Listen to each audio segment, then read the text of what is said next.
Assalamualaikum warahmatullahi wabarakatuh. Kembali lagi kawan di Legenda Catur Dunia. Selamat buat timnas Garuda yang berhasil mengalahkan Vietnam 1-0 lewat penaltinya Asnawi Mangku Alam. Akhirnya kita bisa berbicara banyak soal Indonesia-Vietnam kawan di kancah internasional. Kita tidak diremehkan lagi oleh Vietnam dengan permainan yang sangat bagus tadi malam. Walaupun admin tidak menonton langsung kawan, memang admin ini tidak suka bergadang. Itulah alasan kenapa admin tidak membuat konten live kawan, pertandingan-pertandingan catur di malam hari, karena memang admin tidak suka bergadang kawan. Admin lebih memilih istirahat. Admin juga sarankan bagi kawan-kawan juga untuk tidak terlalu sering bergadang kawan.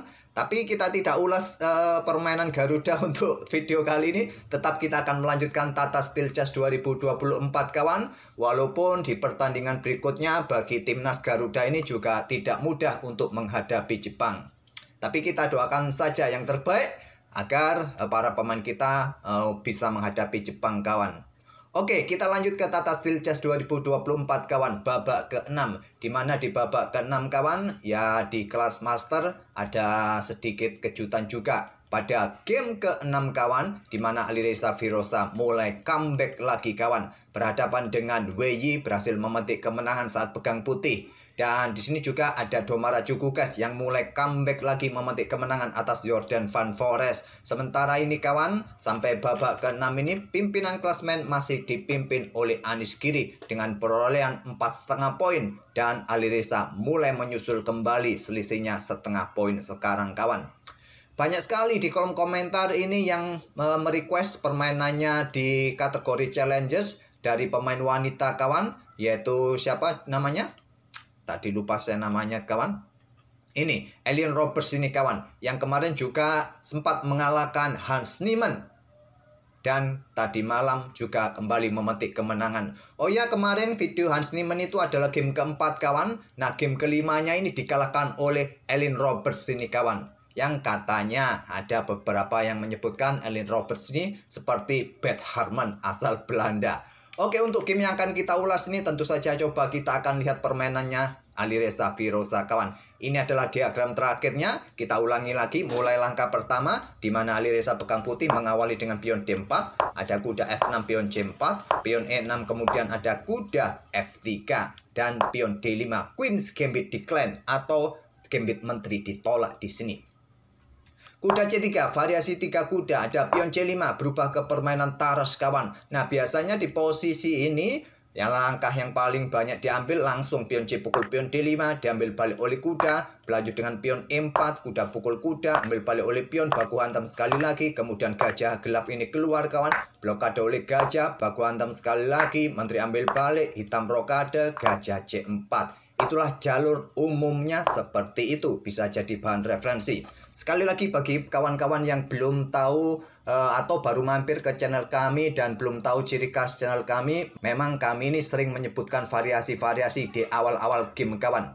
Bukan untuk membuyarkan game aslinya, tapi sekali lagi untuk bahan referensi bagi kawan-kawan yang mau belajar dan bagi kawan-kawan yang baru pemula untuk belajar catur di tahap pembukaan. Tapi bagi kawan-kawan yang sudah mahir bermain catur, harap maklum terlebih dahulu kawan, memang itulah ciri khas channel kami dari dulu. Banyak omong, banyak analisa, itulah channel kami kawan. Yang memang beda dari channel-channel kawan-kawan yang lain, yang lebih sederhana, yang gamenya yang disajikan satset langsung skakmat, tidak seperti kami yang banyak omong, banyak analisa. Jadi harap maklum, memang itu ciri khas yang kami bangun pada channel kami kawan. Oke, lanjut. Di sini ada pion E3.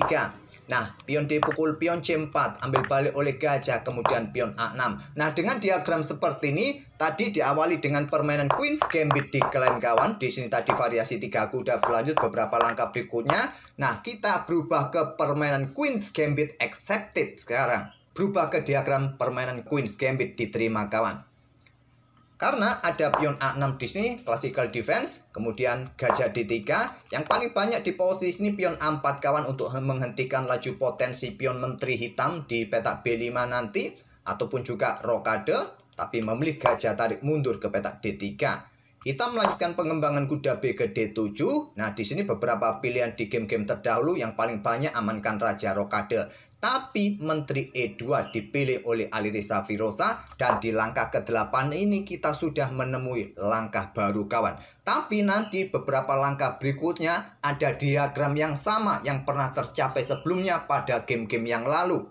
Tapi Menteri E2 di langkah ke-8 ini merupakan langkah baru. Kemudian WY melanjutkan dengan pion B5 untuk ekspansi pionnya kawan. Persiapan juga dengan pion C4 mungkin untuk mempercepat untuk penguasaan ruang di sisi menteri atau kosongkan ruang bagi gajah berkembang di diagonal terang panjang. Di sini ada rokade, gajah B7 dan berlanjut langkah dengan benteng D1 oleh Alireza. Kemudian WY melanjutkan pengembangan gajah gelapnya ke D6. Percepat juga segera rokade agar tidak lama-lama raja di pusat. Di sini ada pion D pukul pion C5, ambil balik oleh gajah. Kemudian pion H3 oleh Alireza Firosa. Hentikan potensi kuda lompat ke petak G4, berikan ruang sebanyak mungkin bagi raja. Dan kemudian rokade oleh WY, dilanjut Alireza dengan pion E4 di sini. Tujuannya apa? Ingin keluarkan gajah gelap juga. Apakah ke G5 atau menantang pertukaran di peta E3 nanti kawan. Dan juga mungkin didorong untuk coba ganggu kuda nanti pion ini. Dilanjut oleh WY Menteri C7. Di game yang lalu, gajah G5 kawan, yang merupakan pilihan putih di game sebelumnya dan memberikan kemenangan hitam. Tapi di sini memilih dengan gajah E3. Baru di langkah ke-14 kita benar-benar menemui langkah baru kawan. Gajah E3 menantang pertukaran ditolak dengan langkah benteng AE8. Benteng AC1, lanjut Alireza Firosa, persiapan discover, mungkin ada ide pengorbanan nanti kawan, kita lihat saja. Nah, didahului oleh WY pertukaran gajah gelap. Gajah pukul gajah E3, menteri ambil balik gajah E3, kemudian ada tantangan pertukar menteri dari WY, menteri B6. Kalian bisa langsung melanjutkan pertukaran, saran terkuat juga dari Stockfish kawan. Tapi Alireza menolak, ingin menterinya agak lama sedikit di atas papan dengan langkah kuda D4 blokade tantangan. WY coba kuda ke E5 serang gajah. Nah, gajah ditarik mundur dipertahankan ke petak E2 kawan untuk mengawasi diagonal-diagonal ini. Tetap tidak berada pada diagonal ini. Sepertinya kalau kita bermain lebih menyukai diagonal ini kawan. Untuk mendapatkan diagonal ini untuk memberikan dukungan nanti bagi para perwira. Tapi coba lihat di sini Stockfish tidak terlalu menyukainya. Memang langkah terkuat selain pion F3 ini langkah yang bagus juga. Gajah tarik mundur ke petak E2 oleh Alireza Firosa. Kemudian benteng FD8 lanjut WY kawan. Sekarang pion F3 perkuat posisi pionnya. Nah, di sini pion H5 lanjut WY. Nah, di langkah ke-20 ini kawan ada langkah yang menarik dari Alireza Firosa kawan. Silahkan pause video ini untuk beberapa detik dan coba temukan langkah yang menarik. Bukan langkah kejutan tapi langkah yang cukup menarik, yang terkuat juga menurut engine yang ditemukan oleh Alireza. Seperti apa langkahnya? Coba temukan kawan. Oke, apakah kalian menemukan langkah dari Alireza kawan yang terkuat di posisi ini menurut engine? Langkah yang menarik, saatnya raja bergerak ke petak F2, lanjut Alireza Firosa kawan. Mendekati menteri dan persiapan naik kawan, apakah menuju petak G3 nanti dihentikan dengan langkah pion H4. Sekarang ditawarkan pertukaran oleh Alireza, pertukaran menteri kawan yang sulit ditolak juga oleh WY. Kuda lompat ke B3 membuka tantangan pertukaran. Kalau kalian mencoba bergerak ke lajur C ini untuk menghindari pertukaran, maka kuda akan ambil pion B5 dan ada discover kawan. Oleh karena itu pertukaran menteri ini sulit ditolak oleh WY. Menteri pukul menteri E3, raja naik dan persiapan untuk mengawal permainan endgame sekarang. Pion G5 untuk perkuat posisi pionnya kawan. Nah, di sini Alireza mendahului pertukaran benteng, ambil balik oleh benteng. Kemudian kuda ke C5 serang gajah. Gajah mundur ke C8. Ada pion A4 diadu kawan. Ditolak dengan langkah kuda F ke D7 menantang pertukaran kuda. Kalau diterima, tentu pion ini juga lemah kawan, bisa jatuh. Pion ini juga nanti bisa jatuh. Ada pion putih yang bisa lolos ke depannya. Kuda F bergerak ke D7 dan di sini diladeni juga oleh Alireza, ambil balik oleh gajah. Kenapa tidak menggunakan benteng? Karena ada ancaman juga discover nantinya. Coba lihat, kuda bisa ambil pion yang di sini kawan. Memilih menggunakan gajah. Nah, sekarang pion pukul pion, ambil balik oleh pion A. Berlanjut kuda ambil pion B5, Alireza berhasil unggul 1 pion di langkah ke-28 dan punya pion yang siap jadi menteri baru ataupun presiden baru. Raja pun juga sudah siap kawan, berada dalam posisi yang siap naik untuk mengawal pionnya Disney, sedangkan Raja Hitam masih berada di istananya kawan. Nah, di sini Stockfish menyarankan benteng B8 tekan lajur B kawan. Kemungkinan benteng ini akan perkuat posisi kuda dan juga mengancam kuda hitam, mungkin pion F6 nanti. Nah, Raja ini akan bergerak nanti kawan, tapi memilih dengan langkah kuda ke G6, mencoba manuver-manuver. Nah, ada benteng D1 pin gajah. Raja bergerak ke F8, pion B4 mulai didorong Alireza. Raja hitam ke E7, kuda C3 melepaskan tekanan dari gajah kawan. Kemudian ada benteng C8 serang kuda. Backup oleh Raja ke D2, di sini ada kuda kembali ke E5. Pion B5 mendapatkan dukungan dari kuda serta gajah, tak ada masalah kawan.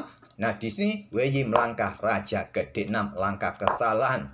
Gajah mundur ke peta E8 yang terkuat menurut engine, tapi Raja bergerak ke pusat ke D6, memberikan kesempatan tempo yang lebih cepat bagi Raja Putih bergeser open skak kawan. Raja bergerak ke C7, Raja B3, benteng B8. Raja naik, coba backup lebih pionnya dan siap juga nanti mengawal pionnya kawan agar lebih cepat promosi. Nah, sekarang fokus permainan di sisi kiri kawan. Putih mencoba mempertahankan pionnya dan hitam mencoba menghadang pergerakan pion putih. Putih unggul 1 pion di lajur B ini. Nah, kalau kita lihat struktur pion di sisi kanan, 4 pion melawan 4 pion juga dalam posisi yang sangat simetris, seimbang. Posisi seperti ini akan menjadikan sisi kanan, sisi raja ini akan tertutup. Nah, fokusnya adalah permainan di sisi menteri sekarang. Gajah E8 menghindari tekanan kawan. Nah, Raja juga mungkin akan naik. Di sini dihadang oleh kuda A4. Kemudian ada kuda C6 skak. Raja naik ke C5, kejar kuda. Kuda kembali ke E5, benteng C1 kawan. Persiapan discover untuk mencoba cepat manuver kembali ke lajur A. Tapi Stockfish lebih menyukai gajah ke F1 untuk membuat langkah menunggu. Tapi memilih dengan benteng C1, benteng D8 kawan, mencoba ingin menusuk mungkin lewat belakang. Nah, di sini ada Raja B4 open skak, Raja ke B7, benteng C5 ancam kuda, pion F6 perkuat kuda, benteng mundur ke C2, pertahankan baris keduanya dari ancaman benteng kawan. Di sini benteng D6, Raja A5 dan persiapan untuk dukungan pionnya maju. Tapi harus hati-hati. Kuda bisa disikat dan pion juga bisa jatuh oleh benteng kawan. Di sini terlebih dahulu hitam memainkan pion F5. Kuda mencoba manuver mencari tempat yang lebih bagus lagi disarankan oleh Stockfish, tapi memilih dengan pion F5. Sudah saatnya kuda juga bergerak oleh Alireza. Kuda C5 skak. Raja bergeser ke A7. Ada kuda ke A6. Berikan dukungan lebih bagi benteng untuk memaksa Raja mojok nanti kawan. Ada gajah D7, selepas pion E pukul pion F5 ini kawan, Wei menyerah. Apa yang menjadi alasan menyerah kawan? Setelah baku hantam, mungkin permainan dilanjutkan seperti ini, benteng ini akan meluncur, yang memaksa Raja akan mojok. Nah, Raja Putih akan mencoba manuver kawan, mendekati benteng nanti untuk meninggalkan gajah. Mungkin benteng bergeser di sini kawan, kalian kejar dengan Raja, ataupun kalau benteng ini bergerak mungkin untuk ancam gajah di sini. Nah, kalian bisa dorong pion B6. Masih cukup panjang, apapun masih bisa dilakukan oleh kedua pemain. Beberapa langkah kawan untuk mempertahankan permainan. Tapi lagi-lagi secara materi, Putih ini mempunyai pion yang sangat mengganggu kawan. Dan Raja pun lebih cepat untuk mencoba mengganggu benteng juga. Nah, posisi pion-pion ini juga rasanya juga sulit juga akan dipertahankan oleh hitam ke depannya. Ada ancaman juga benteng ini, ancam kuda. Nah, pion ini juga bisa terancam nanti dengan dukungan gajah terang kawan. Kuda juga bisa manuver, coba ancam gajah terang nanti. Yang memaksa ini mungkin mundur, kena sekak. Jatuh juga nanti di peta E8. Banyak opsi yang bisa terjadi kawan. Kalau saya perpanjang, masih cukup panjang. Jadi silakan kalian otak-atik, tapi yang pasti Grandmaster sekelas mereka kawan sudah tahu posisi masing-masing. Wei sudah memahami posisinya sudah kurang bagus, jadi dia menyerah di langkah ke-46. Oke, itulah kawan permainan antara Alireza Firoza versus Wei pada game ke-6, di mana Alireza kembali bounce back comeback kawan untuk mengejar ketertinggalan yang beberapa hari yang lalu bermain remis kalah juga kawan. Dan kita akan bertemu di video-video berikutnya. Mungkin nanti akan kita ulas game cewek asal Belanda itu kawan. Kemarin lusa menghadapi Hans Niemann. Harusnya game itu yang saya ulas, tapi kok saya salah klik mengulas permainan saat menghadapi International Master asal India. Harusnya permainan Hans Niemann yang dihajar oleh cewek itu kawan. Dia berhasil mengalahkan Hans Niemann. Nah, nanti gamenya akan kita ulas. Oke, terima kasih sudah mampir. Kita akan bertemu di video-video berikutnya. Wassalamualaikum warahmatullahi wabarakatuh.